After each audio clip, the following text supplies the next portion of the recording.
ელჩების კონფერენციის დახურვის ღონისძიებაზე დღეს საგარეო პოლიტიკის პრიორიტეტებზე იმსჯელეს. ამბასადორიალი 4 დღის განმავლობაში მიმდინარეობდა. დიპლომატიური მისიების ხელმძღვანელები მსჯელობდნენ გამოწვევებსა და სამომავლო გეგმებზე.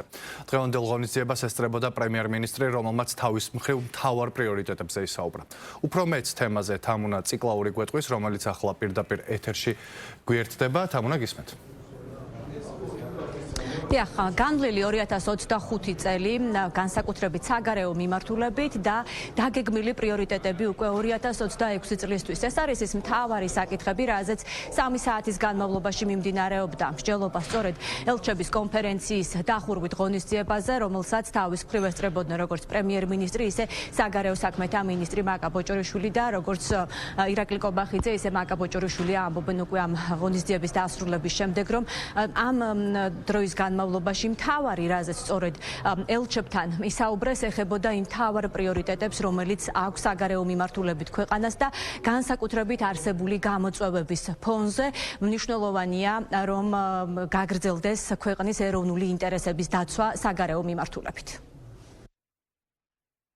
ეს იყო ძალიან კარგი შესაძლებლობა, რომ გაგვეხილა ის ყველაფერი, რაც მოხდა 2025 წლის მანძილზე, შეგვეფასებინა თუ რა გარემო იყო გეოპოლიტიკური თვალსაზრისით ჩვენი ქვეყნისთვის, ჩვენი საგარეო პოლიტიკური პრიორიტეტების განხორციელების თვალსაზრისით. თქვენ იცით, რომ საკმაოდ დიდი კამპანიები მიმდინარეობდა საქართველოს წინააღმდეგ, როდესაც საუბარი არის საინფორმაციო კამპანიებზე, ძალიან რთულია მწირი რესურსით გაუმკლავდე ამ შემოტევებს, რა შემოტევებს ასე ვთქვათ, ობიექტიც არის ჩვენი ქვეყანა, თუმცა ძალიან მნიშვნელოვანია, რომ საქართველოს დიპლომატიურ სამსახურში არის ის სიმტკიცე, რაც ჭირდება ჩვენი ეროვნული ინტერესების დაცვას საერთაშორისო ასპარეზზე. მე მქონდა შეხვედრა ახლა ელჩებთან, სადაც ვისაუბრეთ როგორც საგარეო პოლიტიკურ საკითხებზე, ასევე ქვეყნის შიგნით მიმდინარე პროცესებზე და საინტერესო დისკუსია შედგა ელჩებთან ყველა ამ თემასთან დაკავშირებით.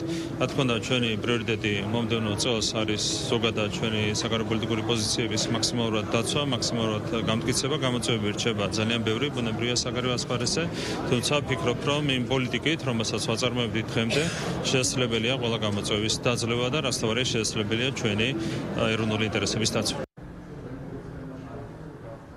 პოლიტიკური ბუმერანგი პოლიტიკაში ზოგადად და საგარეო მიმართულებით ასე უწოდებს და ასე შეაფასა დღეს საქართველოს პრემიერ-მინისტრმა ის ურთიერთობა ბოლო პერიოდის, რომელიც ამერიკის შეერთებულ შტატებსა და ევროკავშირის ლიდერებს აქვს და მაგალითად კონკრეტულად ამ მიმართულებით ასე გასცა პასუხი კითხვას, რომელიც ეხებოდა ამერიკის შეერთებული შტატების მხრიდან სავიზო რეჟიმის დაწესებას 5 ევროპელი პოლიტიკოსისათვის, რომელთა შორისაც ერთ-ერთი არის ყოფილი ევროკომისარი და თავის მხრივ აი ამ გადაწყვეტილებაზე ევროპელი პოლიტიკოსების გამოხმაურებების შეფასებისას პრემიერ-მინისტრი ამბობს, რომ მაშინ, როდესაც ევროპელი პოლიტიკოსები ახლა საუბრობენ ევროკავშირში საქმეებში ჩარევაზე, მათ შორის ამერიკის შეერთებული შტატების მხრიდან საუბრობენ სუვერენიტეტის გამოწვევებთან დაკავშირებით, მათ უნდა გაიხსენონ ის განცხადებები, ის ქმედებები და ნაბიჯები, რომელსაც თავის მხრივ ევროპელი პოლიტიკოსები დგამდნენ საქართველოსთან მიმართებაში, რომელიც, როგორც პრემიერ-მინისტრი ამბობს, ნათელი დადასტურებაა ორმაგი სტანდარტისა. ასეთ გამონათქვამია, რასაც ეს იმას მოიმკი, ხო, ევროკავშირი რასაც აკეთებდა და როგორც არღვევდა საერთაშორისო სამართლის სტანდარტებს, ზუსტად იგივე მიუბრუნდა ბუმერანგებით უკან, ხო?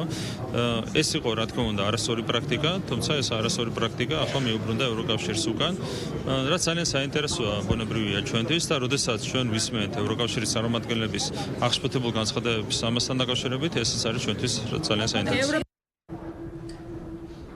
კიდევ ერთი საკითხი, რომელზეც დღეს ჩვენ გვქონდა შესაძლებლობა, რომ საკმაოდ ცვლად მოგვესმინა პრემიერ-მინისტრის პოზიცია და პოზიცია ეს ეხება უკვე სურსათის ფასებს და ამ მიმართულებით დაწყებულ მუშაობას, სწორედ ვიცით, რომ ამ მიმართულებით პრემიერ-მინისტრმა 2 დღის წინ მიმართა ერთის მხრივ სახელმწიფო უსაფრთხოების სამსახურს დაიწყო ამ მიმართულებით მოკვლევა და ასევე მიმართა პარლამენტს შექმნა კომისია შესაბამისი იმისათვის, რომ დაიწყოს მოკვლევა თუ რატომ არის საქართველოში უფრო ძვირი პირველადი მოხმარების სურსათი, მაშინ როდესაც ევროპაში ეს ფასები შედარებით უფრო დაბალია. ამ მიმართულებით ირაკლი კობახიძე ამბობს, რომ ახლა განსაკუთრებით მნიშვნელოვანია, რომ შესაბამისი უწყებები დაიწყებენ მოკვლევას კონკრეტულად ამ საქმის, ამ საკითხის, მოусმენენ ყველა მხარეს და მაქსიმალურად მიმდინარეობს მუშაობა იმისათვის, რომ თუ სადაც იქნება შესაძლებელი ბილის სურსათის ფასები უფრო გაიაფდეს. ასევე ირაკლი კობახიძემ დღეს ისაუბრა იმ გამოხმაურებებთან დაკავშირებითაც, რომელიც თავის მხრივ ამ ინიციატივას მოყვა ოპოზიციის მხრიდან.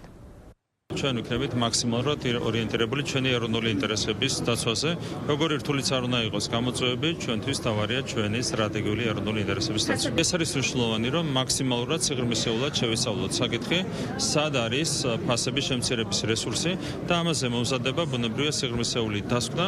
ჩვენ ძალიან დიდი იმედი გვაქვს, რომ მივაღწევთ ფასების შემცირებას იმ პროცესის საფუძველზე, რომელიც მალე დაიწყება და მალევე უნდა დასრულდეს. როგორც კი დავანოსეთ ჩვენ ეს პროცესი, ოპოზიციის პრაქტიკულად 80% დადგა მაღალი ფასების ხარისს. პირდაპირ ვერ მალავენ იმას, რომ უნდათ მაქსიმალურად დაუმძიმონ საზოგადოებას მდგომარეობა და პირდაპირ 80% ოპოზიციის დადგა მაღალი ფასების მხარეს.